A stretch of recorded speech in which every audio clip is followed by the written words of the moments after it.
Actually, to be honest. Actually, to be honest. TBH. To be honest. Actually, to be honest.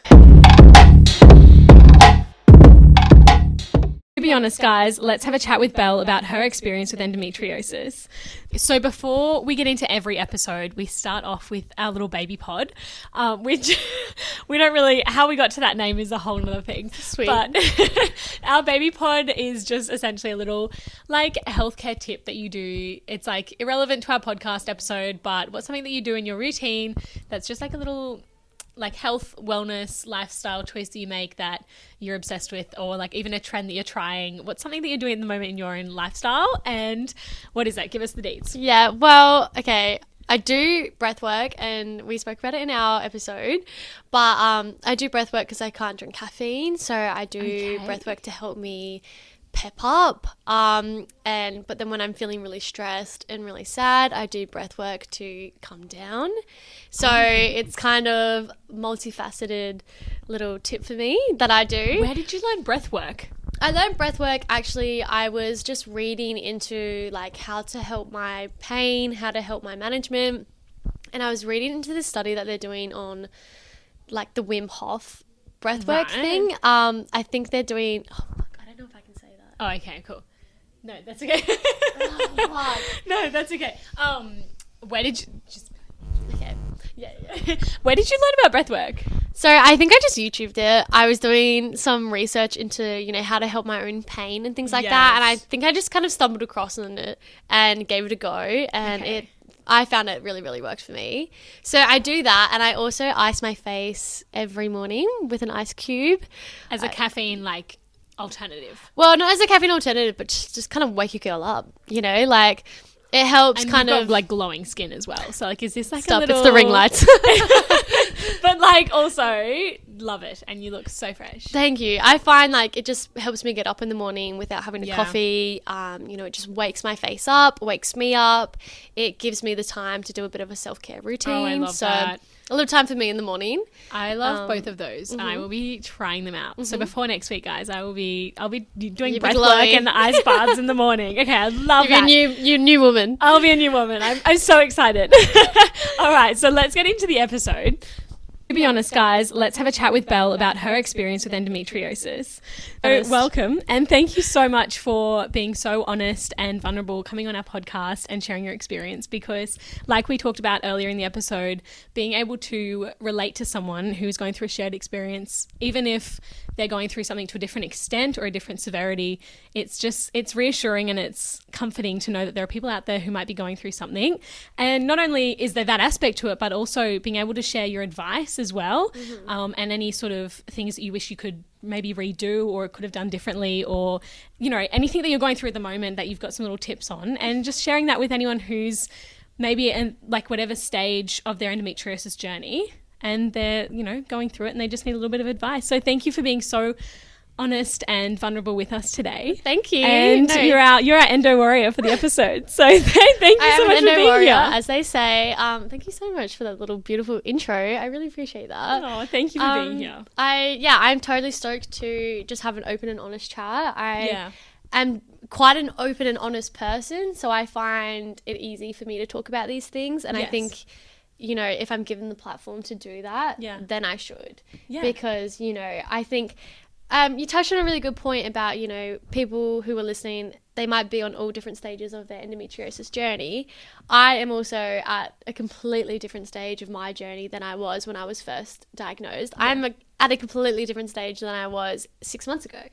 So it's interesting, and hopefully I can give some tips for, you know, the full cycle of it all. And your like confidence and also vulnerability and openness to talk about it now, like, is this something you have developed? Is this something you've finally come to terms with accepting, or have you always been very comfortable and open about your experience? Yeah, that's a great question. I was originally quite, I wouldn't say embarrassed, but I was quite I guess I shied away from talking about it. Yeah. I didn't know anything about it myself. I didn't quite have the knowledge. I wasn't able to grasp it. I mean, after I was diagnosed, I kind of went into a shock wave. I just thought I had bad periods. You know, I didn't realize I was going to have to embark on this, you know, intense journey. Absolutely. Physically. Journey is such a good word, because it's not just like, here's the answer, problem solved. Yeah. It's you've got this forever. This is your journey. It is a journey. And, you know, that's daunting for some people to hear. But I have found it to be a very enlightening experience. Yeah. You know, and that's why I like to call it a journey, because I have traveled along the road and it's had its hills, but it's also, you know, had its sunsets. Yeah. So going back to your diagnosis, where were you when it happened, and what was going through your mind? What were you experiencing? What was life like before you were diagnosed? So my diagnosis came around 21. So that was a 9-year gap from when I first knew that I had something wrong. Okay. So around, I mean, let's just go straight to the Straight back start. to the start. Should we just get down? Absolutely. Straight down. Where did it begin? Where's the origin story? Well, if we want to get real technical, when I was 11. No, when I was 11. When I was a baby. Yeah, and I think this is important to highlight. Not many people, you know, feel comfortable sharing this, but I do. But when I was 11, I got my first period, and it was traumatic. It was, you know, I bled so heavily. I threw up from the pain. At 11? At 11 years old. Oh my God. And, you know, having your first period's pretty intense, but then to have, I guess, all of that on top of it, I was like, this is going to happen every month. You're thought mine was bad. I was in ballet class, but I think you've just put a whole nother perspective on my first period. Oh my gosh. Well, I mean, you know, each and every person is going to have their own kind of situation happen, but for me it was pretty intense, and I knew that this is crazy, but at the time it was very normalized. You know, my mother didn't know any better. She didn't know about endometriosis. She didn't know about PCOS. She didn't know about what we know now. She only knew girls get bad periods. Yes. And that's what you mean's normalized. And that's what's normalized. Yeah. And then, you know, she didn't know any better. Exactly. So at that time, at 11 years old, I'm like, oh my God, I'm going to throw up every period. Like, this sucks. And she's like, yep, for the rest of your life. Yeah. And so, I mean, that is kind of when I knew, I was like, this can't be right. And so from that point onwards, it progressed. And, you know, I always had heavy bleeding. I would wear, you know, those nighttime pads. I would fly through them in a day. Really? You know, like those overnight pads that are meant to last like 12 hours, I would wear for 2, you know. And it was just intense bleeding. I used to bleed through my school clothes. I used to bleed through my work clothes. It was full on.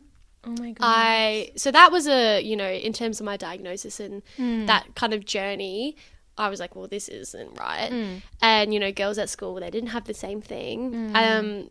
And so, you know, continuing on from that, with the heavy periods came a lot of chronic pain. So at the time, I just thought it was period pain. And I went to an all-girls school, so period pain was normal. Yeah, it was normalised. It was normalised. You know, everyone had period pain. Why isn't she at school today? Oh, I just got a bad period. Yeah, exactly. Rough month. Oh, you've got a heat bag? Yeah, whatever. Yeah.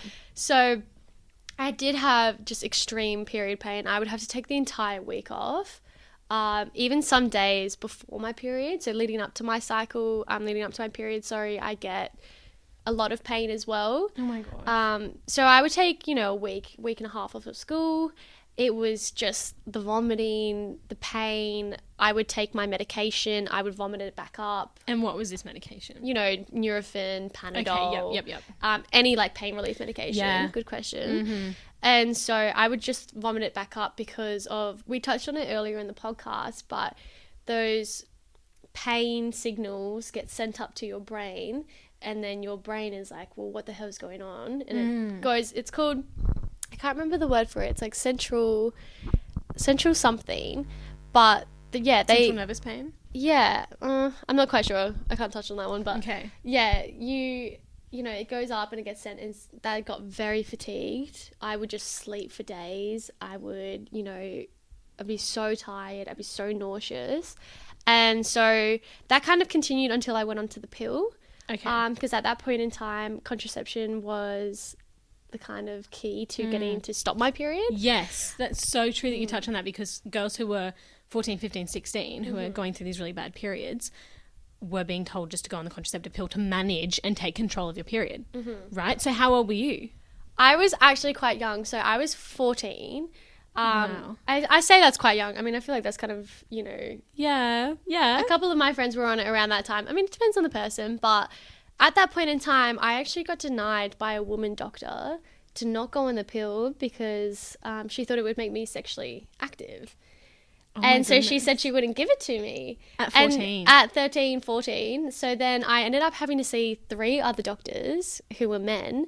And the third one actually ended up giving me the pill. Oh, my goodness. Because they didn't want me to be sexually active. And were you seeing them seeking out the pill because you'd been told that previously, or were you just seeing them for other opinions? I was seeing them because I knew that I wanted to stop my period. Okay. It was too painful. I couldn't handle it anymore. Yeah. I couldn't miss any more school. I couldn't just deal with the physical, emotional, stress that comes with it. And so I knew if I just stopped it altogether, then it would help. I mean, I read about contraception being, helpful for managing period pain. So I seeked it out and got rejected. And then I eventually got it. 3 times. Yeah. That's wild. And after that, I had a interesting journey with the pill. Never quite stopped my period. It never quite stopped the pain. Like I've said earlier, in the episode, I do have stage 4, so it's severe, classified as severe. How many stages are there? I think there's 5. I think there's mild, moderate, severe, Extremely and then severe. extremely severe. So that's 4 then. Yeah. So I'm on the severe scale, stage 3 to 4. Yes. That's insane. So I had a long journey with the pill. Then I ended up, in hospital, even when I was on the pill. How old were you here? First time I went to hospital, I think was probably 16. And then all the way up until I was 21, I've been hospitalised a numerous amount of time. And a lot of endo warriors will say that this is the same thing. Yeah. Because it's not normal period pain. No. It's more than that. And how were you treated when you presented to emergency? And were you direct admissions or were you emergency presentation? I was emergency. And what was, how were you received by staff? Yeah, well, interestingly, they didn't quite know what was going on. I mean, they would run the tests. They would do everything. They don't know. I mean, they would say maybe it's a cyst that's burst. Sometimes that presents itself with some of the pains. I would go in with sharp, stabby pain, just immense amounts of pain. And they go, that I can't see anything. Were you ever on your period at the time, or was this outside of your cycle? That's a good point. Both. Okay. Yeah, Would they take you more seriously if you were outside of your cycle? They did. Yeah. They did. I mean, I had a few people. For the 9 years until I got my diagnosis, I never heard endometriosis until I was 21, 22. Wow. And that's a long time to be wondering. Yeah, and I've had, bad periods since 11, but really looked into them when I was 14. And I had been to the hospital, I'm going to say probably 10 times before I heard the word endometriosis. Wow. It was actually in the emergency room that one doctor did mention it to me. And I thought, what was that? What did he just say? Go back. Yeah, sorry, reverse it. And I was like, what is this made up word? But yeah, I was way too old. Way too old. Yeah. So you were 21 when you started to chase that word. I was 21, 22. I went in because I was just having this insane amount of pain, and because it was getting progressively worse, I kept passing out. My body would just give up. It couldn't handle it anymore, and it would just clock out for a little bit. And obviously, you can't keep passing out. It's not good. It's not normal. Not normal. So that's why I went to the hospital, and then this guy was like, I can't see anything wrong. You've been in here a few times. Have you heard of this? And I mean, he didn't even really know. Wow. But he just said, maybe look into this. And then from that point onwards, that's where I went and saw that talk. Yeah. Where I met my boss and how I got into my research, and the research that I work for. Not my research, the research that I work for. Yeah. And yeah. So you, went from that emergency presentation. Were you then referred to a specialist? Yeah, I had to go to my GP, get a referral for a specialist, and then I went and saw a specialist. Yep, here in Adelaide? Here in Adelaide. Okay, yep. And then when I saw the specialist, I did a pelvic pain symptom tracker thing. Okay, I got an ultrasound done. I mean, mine's quite severe, so it did show up on the ultrasound. Okay. For me. Do some people not? Some people it doesn't. And is that why they then need to take an MRI? Well, I mean, MRIs are not the gold standard, so it's actually laparoscopies, or a lappy, as we were referring to. They are what is you need to get a diagnosis. So a lot of people will go and have a lappy, thinking that they have endometriosis, and then they have it, and they don't. Their pelvic pain was triggered by something else. Oh my goodness. So they've had this surgery, they've paid the money. They then had to go through recovering from an abdominal surgery to have no result. Well, no answer.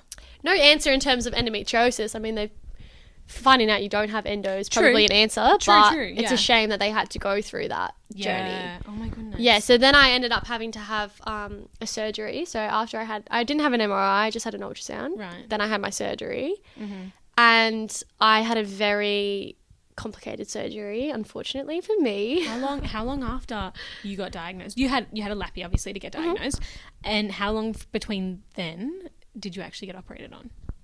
Oh, I was with private. Yeah. So I'm going to say probably a year. I know a lot of women in public who get waitlisted. I mean, from a year to years, plural. Gosh. So I'm one of the very, very lucky ones who, have the ability to go private. I mean, I don't take that for granted. It's a privilege. Absolutely. It is a privilege, and it's horrendous how long people have to wait. Yeah. So I had it probably a year after, and in that time, I just had to medicate with Nurofen, Panadol, heat bags. There's not much else they can prescribe you at that age because they can't give you the hectic stuff. They can't give you the heavy stuff. They can't give you the heavy stuff because, they don't want to get you addicted, which is fair enough. Yeah, of course. And also sometimes, people have reactions to the medications that are stronger. So realistically, I was only surviving off Nurofen, Panadol, heat bag. I got a TENS machine after my surgery. Thank God. Oh my gosh. Because the thing with endometriosis is it's coming every month. Yeah. It's it's not something that you're okay, well, it's happened now. It may happen again in the future and we'll have to deal with this. In the meantime, here's this. It's coming in 28 days. You dread it. Or prior to 28 days. Yeah. And you're just expected to go back to life. And you now know what it is, but you can't do anything. That's a horrible, horrible feeling. And for a lot of, endo warriors out there, it's not just the menstruation week the menstruation days. It's the week leading up to it. For me, I get ovulation pain. Yeah. A lot like other people who, menstruate, they get that same pain. And then the whole time, because of the endometriosis, even though you're not menstruating, you're not ovulating, you're meant to be, chilling in your luteal phase and, having a good time in your follicular phase, you're fatigued. Yeah. You're feeling nauseous. You're having bladder problems. You're having bowel problems. You're having, gastrointestinal issues. So it's it's intense. It's very holistic, the experience, in terms of the symptoms and how it affects you. It's not just in one or two ways, because then you also have that element of hormones and our mood and our, behaviors and our perspective is sometimes affected by our hormones. And so it's physical, it's mental, it's emotional, it's spiritual. It's spiritual, it's everything. So how is it affecting your daily routine? From waking up to going to bed, when you were in heightened phases of symptoms, or even not so, eating, bathrooms, hygiene, everything, how is that affecting every element of your life? Well, it would start in the middle of the night. So a lot of people also get this too. I mean, not always. I say this, I say these symptoms that I have. Not everybody gets them. It's personal experience. But I would wake up in the middle of the night with pain, severe pelvic pain, to the point where I would just have to, hot showers for me was just the key. So I would wake up with pelvic pain in the middle of the night. I would then have to go back to bed, which would add on top of the fatigue during the day. So I would be tired for the rest of the day because I'm, just in pain. And you also haven't slept. I haven't slept. You have not got your REM cycles. No, I haven't. She's not dreaming. She's not dreaming. It's a nightmare. And then I would wake up and to go to the toilet for me, I mean, I have a lot of bladder problems and bowel problems now because of it. So I feel like I have to pee a lot and I don't. And you're 24, almost 25. And I'm 24, 25. Oh my goodness. I feel for me, yeah, I feel like I have to pee and I don't, or I do actually have to pee and it takes me a long time to release it and get it out. I mean, same as going to the toilet. Sometimes it feels like I have to go, and then when I do actually have to go, it takes me in an absurd amount of time. Yeah. You know, which I laugh about and I giggle, but for a lot of people, it's an issue. You know, I run late to meetings. I am in pain on the toilet. You know, going to the toilet is painful for me. What else? You know, when I'm at work and I'm in meetings or I'm at university studying, I have to have a heat bag. If I'm taking a meeting or if I'm, you know, talking to somebody standing up for too long, I have to sit down. I can't stand up for too long. I wear the heat sticky pads that a lot of people use, like, you know, when they go skiing and stuff. I put them on my belly when I can't have a physical heat bag. I mean, I do have a TENS machine now, which I have found to be amazing. It's very discreet, you know, hardly makes a noise or anything. And that has helped my pain a lot. That's so important. And where did you get your TENS machine from? Mine is actually Overa. Okay. So I was influenced. I consider me influenced, but it has seriously been such a help. I mean, there's so many good ones out there. I saw that one. My friend had it. She said it was great. I was influenced. I've seen it online before. But there's heaps of them out there. I mean, when I was searching for it, there were so many. So not just the Vera. But they have serious TENS machines. Yeah, so there's plenty of them out there. There's plenty of resources out there to purchase a TENS machine. Yeah, definitely. Okay. I think doing your research and looking at the reviews and everything like that is we're going to have a review. I have a question for you. Did you leave a review once you purchased your TENS machine? Okay, Annie knows I'm a review girl. I love to leave them and I love to read them. She's a girl's girl. So I actually didn't leave one, but I would. Yeah. I should. You should. Well, you're leaving a review now. You get sponsored. Yeah. I'm not sponsored. I wish. Not sponsored, but you will be after this. It was, I mean, like I said, there's heaps of them out there. But not only the TENS machine. I mean, going back to what we touched on earlier, the treatments out there. I mean, for me, dry heat works for me. So, you know, heat bags, heat pads. Whereas for some people, wet heat, I think it's called. So, you know, hot baths, hot showers, you know. There was another thing in terms of like a wetness, but that helps. So, and then, going back to like my daily routine, Sorry. All right. So, going back to my daily routine, I cannot, you know, I couldn't go for walks. I couldn't go for runs. I mean, I couldn't even really walk around the house, especially on some days.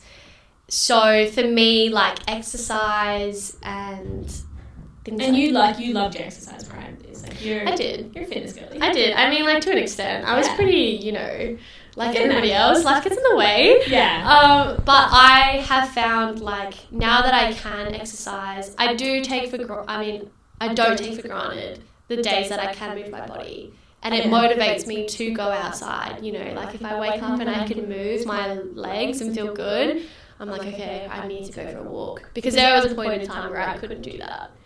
Is there, like, in terms of someone who's experiencing these symptoms, do you find that there are days where physical education makes it worse than better? Or education, not physical education, let me take that back.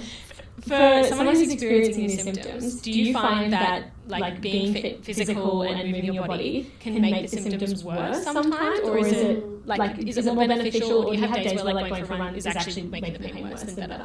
You know, that's such an interesting question. It's such a catch-22 for me. I mean, you know, some days I'll go for a walk and I'm like, I feel so much better. It's really relaxed. It's got, you know, things moving, you know, the mechanics are, you know, greased, but then some days it makes it way worse, and I'll go for a walk and then I'll come home and I'm like in immense amount of pain. True. So I don't actually know. I think that's such a personal preference. I mean, I have friends who going for a walk helps, you know, moving their body, keeping it going, and then I have friends who can't, you know, they just can't. And it's so awful because like then that's when it starts to play into using that word holistic and quality of life. Because for people who like to enjoy sports, like team sports, right? Say you're a netball girly or you're a touch girly, you like having to restrict a passion or something that you love to do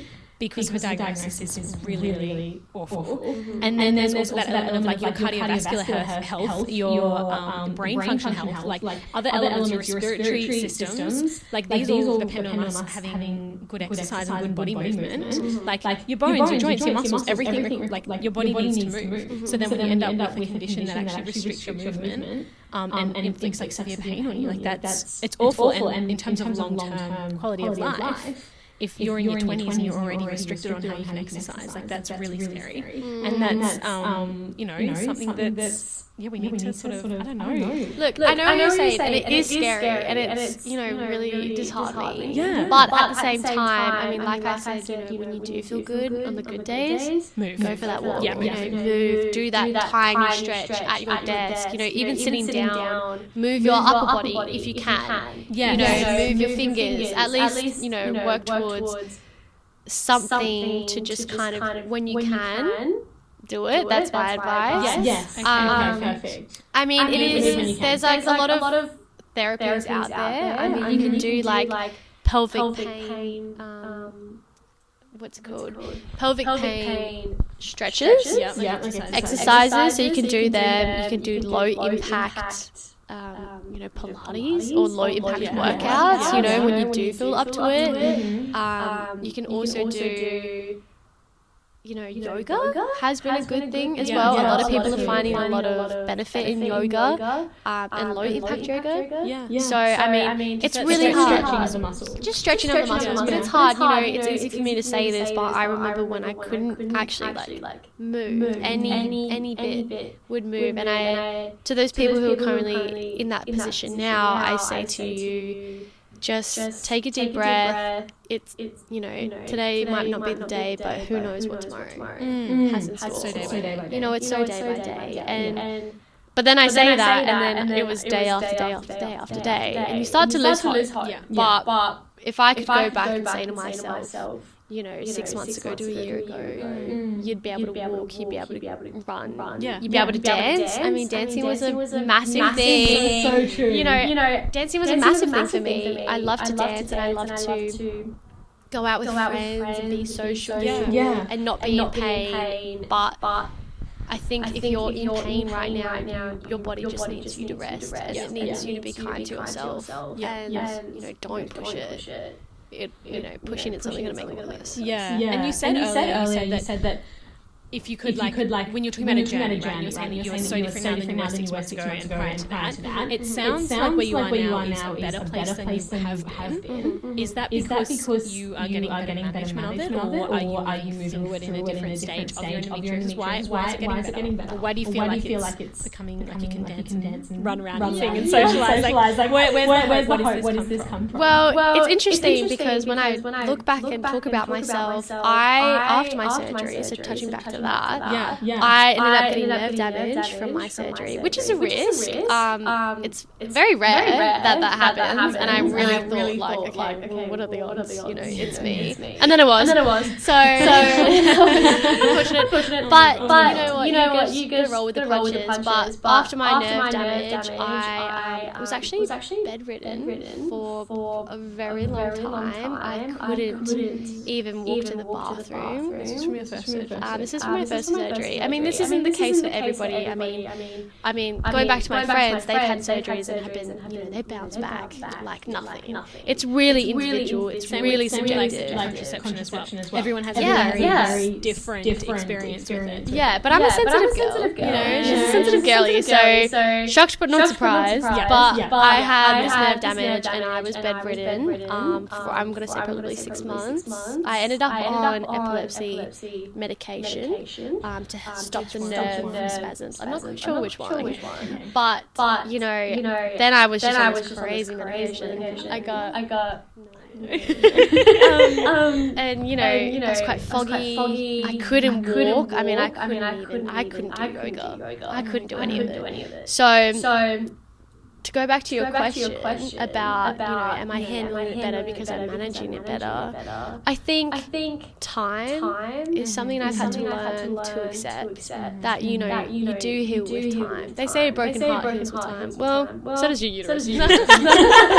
But, you know, in saying that, I definitely, there is more information out there. I have been able to, you know, the medication, I've swapped my medication around. I tried different pills. I've ended up getting the Mirena. The Mirena has worked for me, so that has really helped manage my pain. So the Mirena, like going into that a little bit, that's an IUD, that's a form of contraception or hormone manipulation. There's two out there now. There's two. There's the Mirena and the Kylie, which I actually have.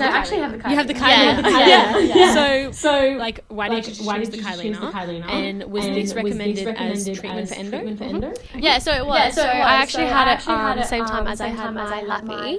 They put a Mirena, well, they put the Kylie in, and that was to help, you know, manage my period and to eventually help stop getting my period. I got the Kylie because of the hormones. Yeah, girl can dream. I got it because of the hormones in it.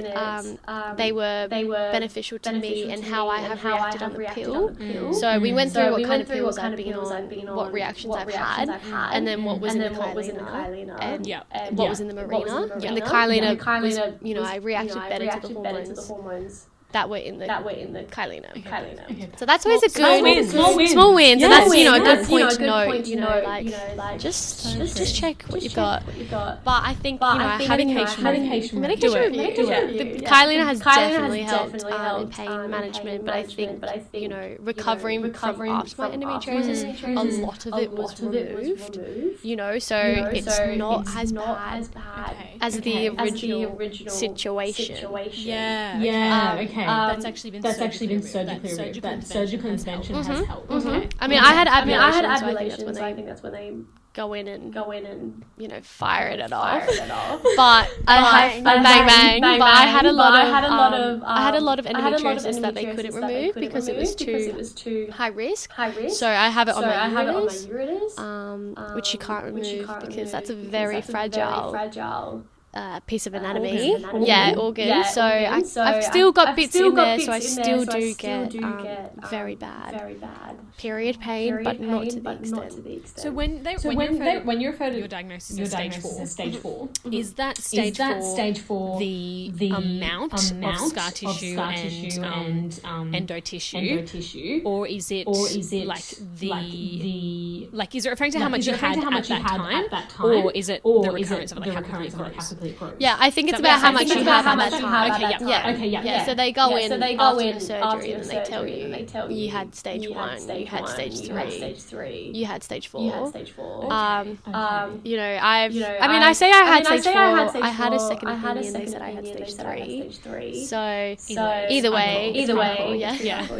But I think it refers to, you know, what they've seen when they've gone in and had a look and how much is there. Yeah. And it's not like I don't know if you can as a visual picture that's lining of that tissue and growing outside of the uterus. It's not like you just like go in there, snip it off, like you're left with abrasions and scar tissue, and people have like patients that we've had in the emergency department have come through, who've had the operation, and months later are actually experiencing similar symptoms to what they had when they actually had the tissue still in there because of the scar tissue pain and that post-op pain as well. So like when it comes to pain management, like do you take opioids or do you recommend using pain relief, or do you prefer non-pharmaceutical sort of management, like your heat packs and like the water therapy as opposed to actually going on opioids and pain medication? Look, I am a very scientific person. I mean, I take that's your background. And that's my background. I have an interest in it, and I can understand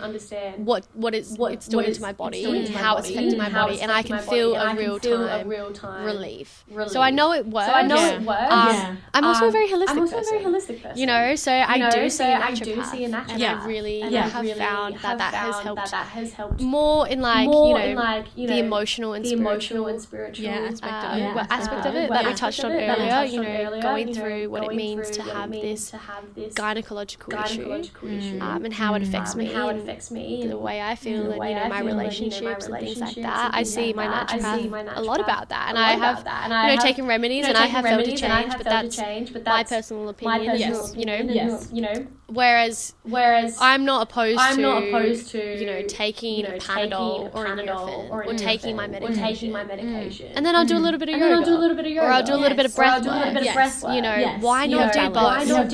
I just think if it does work, great. Even if it doesn't, if I feel like it's working, then that's the right thing by me to do.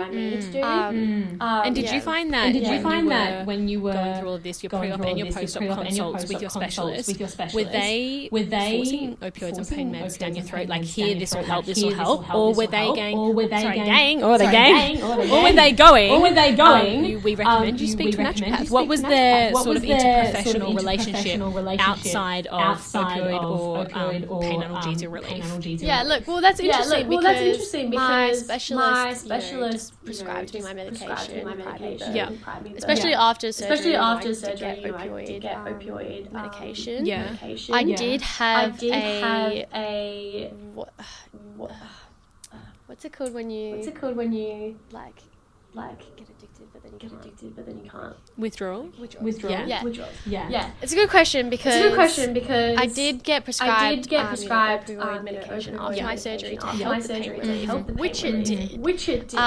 But I did find that I had some withdrawals because my pain was so intense even after my surgery. They had to up my dose. They had to give me extra medication. And then, when that runs out, they don't. It was full. Going cold turkey was intense. So for me, that's actually where I went into a more holistic approach. Whereas, I have friends who have taken that medication. They take it when they need to. They're not very holistic, and it works for them. I think it's an individual preference. Whether or not my specialist shoved it down my throat. No, I don't think so. But I definitely wasn't introduced to the idea of alternative therapies. I think that's kind of only really gotten some light in the recent years. Because there are studies on yoga, there's studies on pelvic pain exercises, things like that are coming to light that are making sense and are working, and now are being recommended. I think it was actually my GP that said, why not just try it all. You would recommend on top of your pharmacological interventions, your medication that you prescribe, also exploring the avenue of definitely. I mean, I'm definitely not saying don't take medication, because I do take mine. But I just think, if there's a holistic approach that works for you, and you try it and it works, then what's I feel like naturopaths are so understated, or what's underappreciated. I love my naturopath. So do I. They're gold stars in my eyes. Like everything. I'm blushing thinking about it. We love them. I think just having both aspects, why hit it from both ends. See what works. I mean, I can't drink coffee. As I said, I have a lot of IBS related issues to my endometriosis. So I can't drink coffee because it is a pain trigger for me. So I have found doing breath work that gets you a bit revved up. I have found instead of having coffee, I'll do that breath work before a meeting, and then I'm on. Wow. Whether or not Okay, so using breath work to increase your energy levels and get psyched. I mean, the issue is that I have bad reactions to medications. So there's there are stimulants out there that work for individuals who need it, and it's great for them, and that's all they need. I'm a sensitive girl, sensitive girly. So I think that relates really well, especially when you just touched on caffeine as well as something in your diet that you've had to change. what other tips or advice do you have for little things that have helped you when it comes to diet? Like even in terms of like having a routine with your diet, like what do you have to say on that? Yeah, well, I think we spoke earlier about, you know, keeping a diary. Yeah. You know, incorporating a food diary into that and figuring out what triggers your pain. Right, I think, like what foods? you know, knowledge is power, and knowledge about yourself is the ultimate goal. So, you know, figuring out what foods and things like that trigger you. I mean, caffeine does it for me, onion and garlic. I went on the low FODMAP diet. That's the low FODMAP diet is this FOD, diet. like FOD? FODMAP. FODMAP. Okay, FODMAP. Yep. Right. I think it's done by the Monash University. So they created this diet based off, you know, their own research and evidence. I mean, I'm not 100% sure about the technicalities of it all, but they've created this diet that helps you identify triggers. And so you start from pretty much scratch and you slowly work your way up. I'm just speaking from personal experience. Yeah. You slowly work your way up and incorporate foods back into your diet. Wow. And then you can see what triggers you and what doesn't. It's pretty strenuous. I mean, you've definitely got to be committed to the bit to get to it. No cheeky maccas. No cheeky maccas, unfortunately. But so if you're on the low end of that, is that you are still introducing foods, or you're at the other side of that where you're like back to normal type foods? Well, it's dependent on the person. So, you know, like I think it's called a low FODMAP diet because you kind of just start from basics. You know, there's not much you can, and then, you know, depending on how much you incorporate and how much you can take. I'm not 100% sure about the technicalities of it all. But for me, doing that low FODMAP, I found that, you know, garlic and onion is a big trigger for me. You know, nightshade. Vegetables, I think. Yeah. You know, so those kinds of things, just the way they are and the way they interact with your body. Mine, sensitive girly, you know, once again, I cannot emphasize that's so true though, because I think when people think about, like I want to have a healthy diet to, you know, improve my body and my gut health, they're thinking like, or I'm thinking anyway, like straight back to your fruit and veggies. But if you're actually on a diet that's restricting you from certain veggies, because that's saying that's actually going to like cause that inflammation and trigger it. So how did you go about getting on a low FODMAP diet? Did you go through your GP specialist or did you go to a dietitian? Yeah, so actually my gynae referred me to undertake it because I was having all this pain. I eat a lot of gluten as well. Yeah, so I'm now gluten intolerant, you know, shock horror. Yeah. So I was eating a lot of gluten at the time.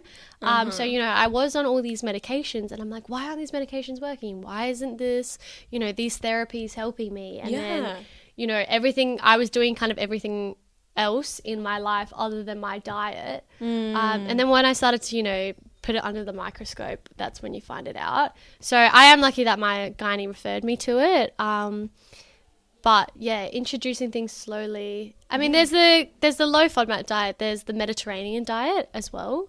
That some people also recommend for endometriosis. Really? Just the way, I mean, I don't know heaps about it. I haven't done it myself. Okay. But yeah, they do say as like an alternative therapy that the Mediterranean diet helps. So interesting. Yeah, I mean, it's on the Endozone website, and you know, a bunch of other therapies as well, such as, you know, yoga and things like that have worked for me. So yeah, because when it comes to diet and endometriosis, on top of everything else that you have to change about your lifestyle and manage, I should say manage because it's a management, right? That's like going back to the root of it is hormones, right? And a big part of hormones is weight regulation. And how have you noticed a change in your weight as a young woman, and all of everything that comes with societal pressures and weight changes with endometriosis, and then with that on your diet as well, and your exercise, like all of those elements impact your body weight as well? Girl, we're getting deep. Yeah. We're getting real here. We are getting so real. It's an amazing question. So, yes, like you said, you know, going back to my exercise, not being able to exercise, you know, being almost bedridden after my surgery, comfort eating was my guilty pleasure. And it wasn't a guilty pleasure. I shouldn't say that. It was what I needed to, you know, emotionally survive what I was going through. You know, I loved to make myself feel better in the only way I could. and that was through eating. So I did gain a lot of weight in that way. I'm on my endometriosis, I haven't gained heaps of weight. Me personally. But a lot of girls do. Whether or not that's related to the pill that they're on. Yeah. I gained a lot of weight to the pill when I was on the pill. So sometimes the hormonal therapies can influence that. They are definitely helping with regulating your hormones and then, regulating your period and your pain. But they do have the side effect of weight gain. Yeah. And obviously, after surgery, you're bloated. When you're in pain, you're bloated, and I think it's really tough to go through that societal pressure, but I think it's also getting a lot better. Yeah. I think there is so much media and, people like us talking about it who, I have seen so many things, and it's amazing because, people showing their bellies in dresses and, wearing low-rise skirts. Body positivity. And, for a girl who gets bloated after they eat, if I accidentally eat something in public, or I'm, a pain trigger and I'm bloating again because of the, response, just having that support in the back of my mind, it's insane how much society can pressure you, but can also take that pressure off and rally behind you. So it's an interesting space, I think, for a lot of people, not just endo warriors, but PCOS, other gynecological symptoms that cause bloating, cause weight gain. It's an interesting space to evolve. Absolutely. Look, and I think weight as well in its own. And we will have a podcast coming out later in the season on the pressures of weight loss and gain around women today. And I just think people who talk about it publicly, like, hats off to them. I think it's so amazing. We need to see so much more of it, because there's, even when you don't have endometriosis, there's all of the pressures that come with that. And you're told to exercise and eat well. But then if you end up with a diagnosis like endometriosis, and all of a sudden you can't, eat well and exercise, and then that whole element of, change your lifestyle, do something about it. And it's like, well, you can't, like, you know what I mean? There's that whole added layer to it, and that's just really interesting. And thank you so much for talking about it, because it's really important to talk about it. Yeah, I think, this is just treading into a different territory, but, self-love. Yeah. And that, when I spoke about being on a journey, and it is an interesting journey to go through. Yeah. It has its downsides, no joke. But I have also come out of it knowing myself a lot more. Yeah. And my self-love, I have had to evolve. Yeah. I have had to love myself out of those dark days. Yes. And, that came with the way my body was changing. I think, as when I started my diagnosis, I was probably 14. But, when I actually got diagnosed to 21 to now 25, your body changes as a woman naturally anyway. Exactly. But to have, it's so important to say that. Yeah, but to have fluctuations along that journey, for a really long time, I was like, what is my body? What does it even look like? Because it would change every day. And that came with an identity crisis, on its own. Oh my goodness. Preach. So coming to a point of, self-love and realizing my body is, it's going through enough already. It doesn't need me to bag on it and, bring it down. It's trying its best to survive. And I'm so thankful that it's constantly working to, make me feel better. Even though there is a lot of pain, deep down your body is trying to make you feel better. It's trying to get rid of it for you. And so just giving yourself a little bit of self-love. Yeah. And that kind of beautifully moves into my next question, which is, when you have that self-love, how do you then open yourself up to being in a relationship?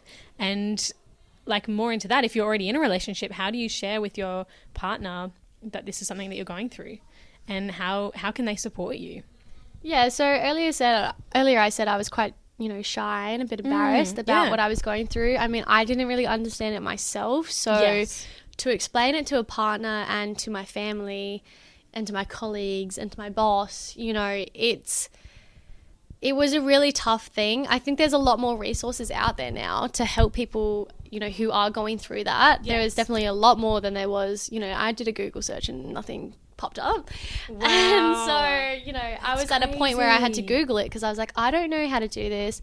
You've never been in this environment before. You've never had to, you know, go through this and be that vulnerable.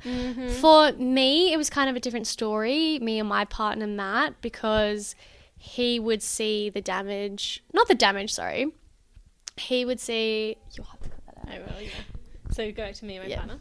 So mine's a different story because me and my partner Matt, he would see what would happen when I did have a really bad endo day. Yeah. You know, he was living that with you. He was living that with me. Yeah. And we started dating when I was 18. So, you know, now I'm 25. So he's kind of been there my whole endo journey. Yeah. And he has seen me come from all sides of it all.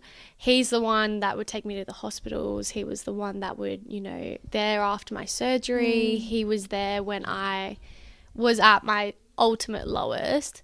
So he's definitely seen it all in terms of that. And to be going back to the self-love thing, you have to be vulnerable. And he's peeping at me through the window.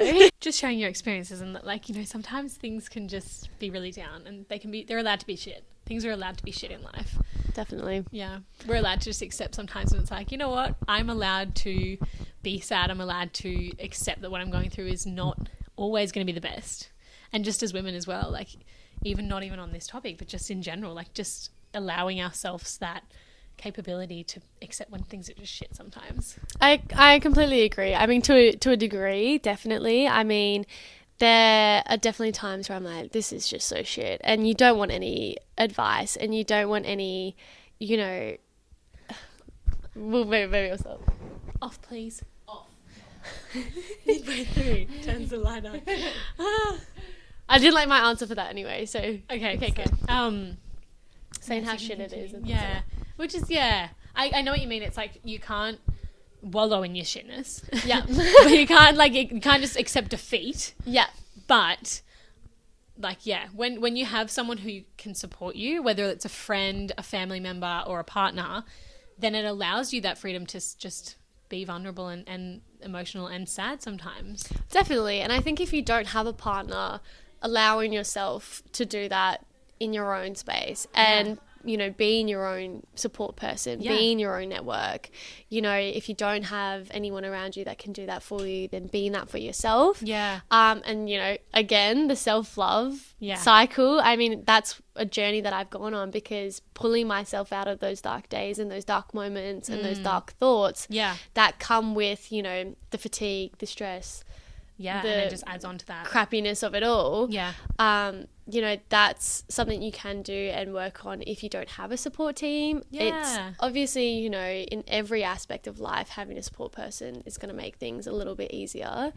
But yeah, if you don't, it's not the end of the world. I mean, you've always got yourself at the end of the day. Exactly. So, and I think going back to what we were talking about how crappy it can be, you know, I think it's good to realize that not every day is going to be a good day, and to be kind to yourself through those moments. And I think as women, we have a lot of soldiering on. You know, there's plenty of times I've gone to work and had to, you know, go and pretend and put on a pretty face. And I worked in retail. I was on my feet for 5 hours. I had to, you know, be this customer service you know, guru, and I was be that different character. Yeah, and I was just crippled with, you know, anxiety, fatigue, pain. I mean, it's so full on, but I think back then, and I mean still today, it's quite prevalent, but having that stigma of just soldiering on, you know, women,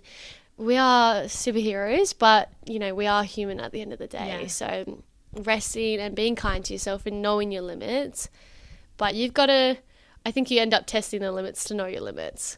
Yeah, so, I love that. I love that. So true. That's so perfect. I love that. That was a perfect answer.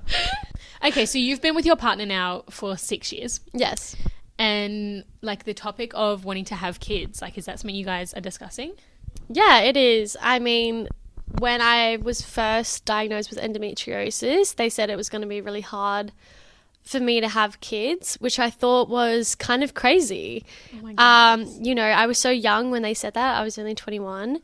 So yeah, that wasn't even on your mind. Yeah, it wasn't even on my mind. And it's not on my mind. They were throwing around, you know, getting my eggs freezed, and I hadn't even tried to have a baby at that point. So, I mean, luckily my mum was in the appointment with me, and she was like, girl, that's she's, you know, she's still fresh, she's still young. Yeah, like at least give her a go. Yeah. And I mean, as we've been saying this whole, you know, episode, it is so subjective, but you know, some people do have infertility issues associated with endometriosis. Yeah. Some people don't.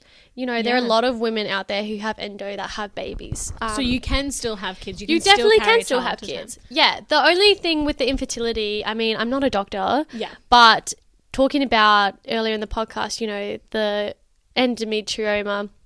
Oh, sorry, the endometrial lining growing outside of the uterus and, you know, causing an inflamed environment.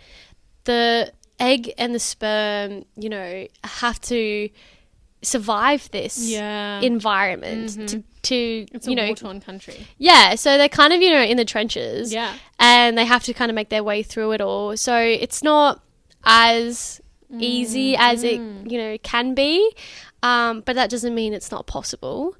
But for me personally, you know, I haven't tried to have a baby, so I'm not 100% sure where my fertility is at.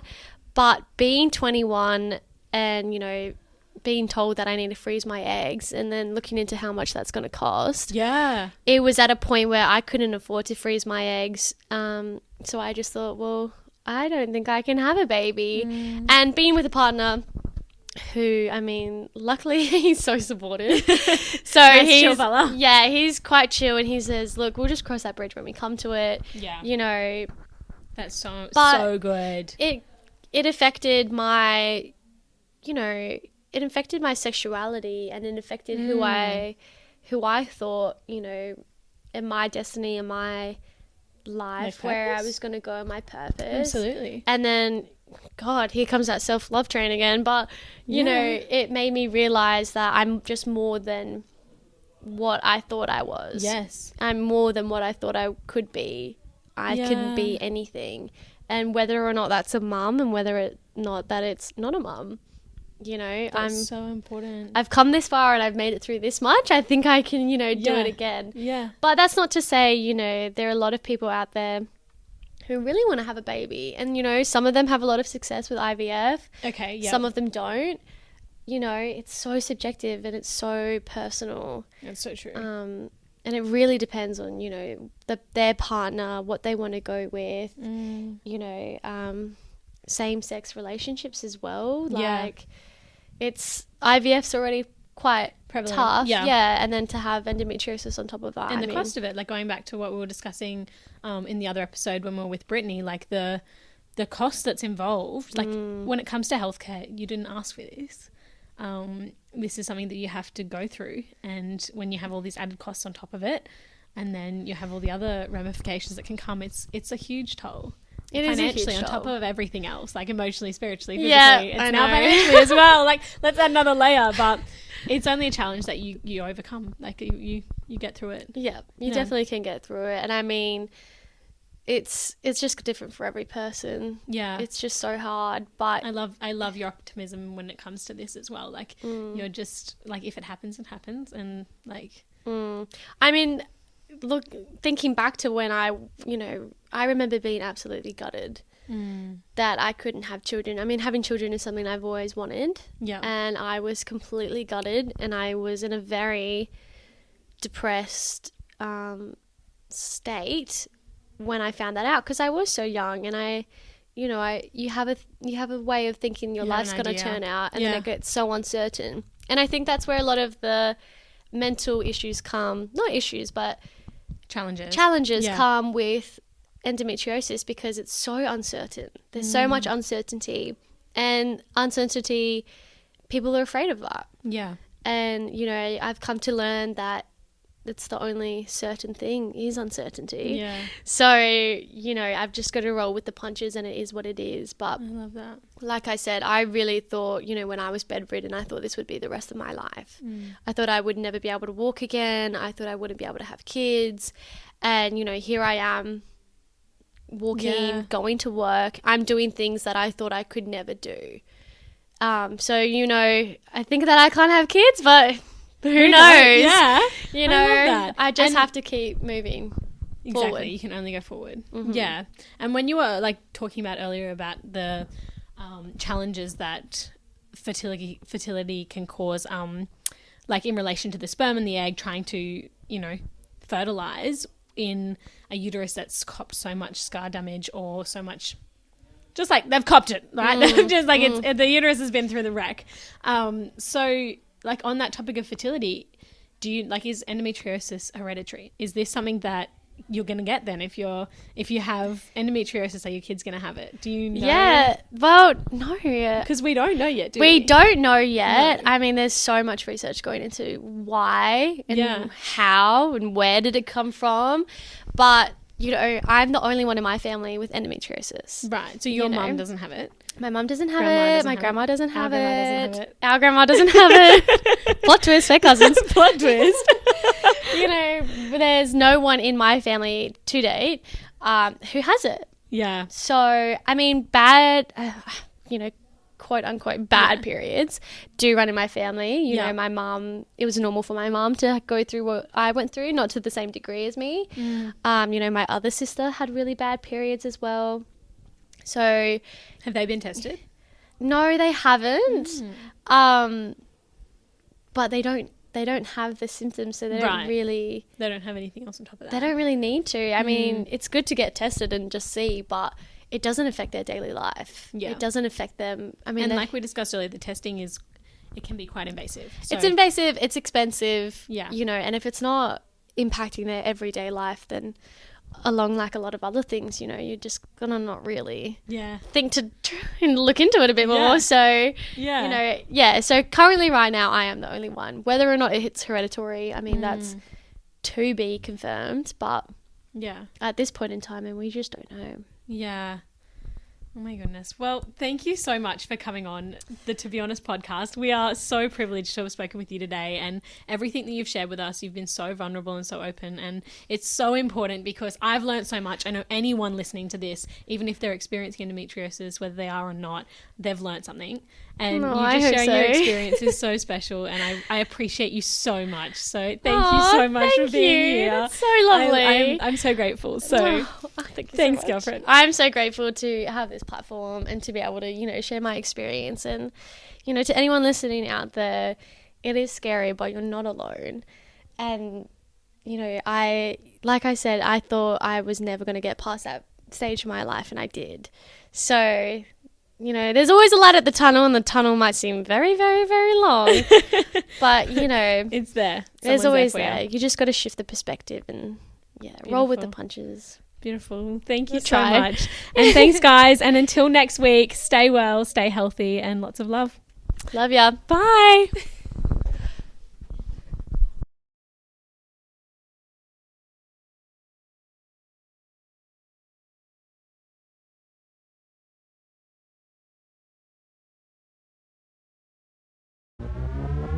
Let's go.